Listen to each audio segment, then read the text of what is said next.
حي على الصلاة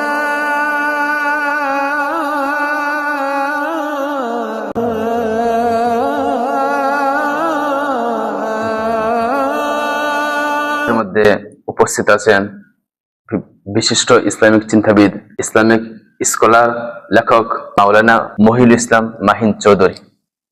আজ আমরা তার কাছে নামাজ সম্পর্কে কিছু তথ্য এবং মাসলা জিজ্ঞাসা করব। নামাজের মধ্যে হাসি যদি আসে তাহলে তার বিধান কি? নামাজের মধ্যে যদি হাসি আসে তাহলে নামাজের ভিতরে যতক্ষণ পর্যন্ত আপনি আছেন, নামাজের যে কার্যক্রমগুলি আছে এর বাইরে আপনার আর কোনো কিছু বাড়তি কোনো কিছু ফরজ না, ওয়াজিব না, বাড়তি বাহিরের কোনো কিছু সুন্নত না।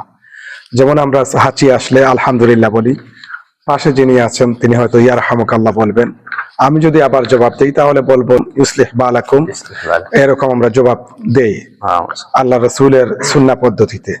কিন্তু আপনি সালাতে আছেন, আপনি নির্ধারিত একটি ফরজ অথবা নফল আপনি ইবাদতের মধ্যে আছেন।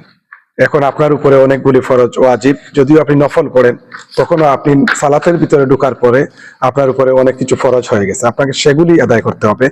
আপনি আলহামদুলিল্লাহ বলার দরকার নাই, কোনো কিছুই বলার দরকার নাই, অন্যের হাসির কোনো জবাবও দেওয়ার দরকার নাই, ওই অবস্থায় আপনি থাকবেন। মাশাআল্লাহ।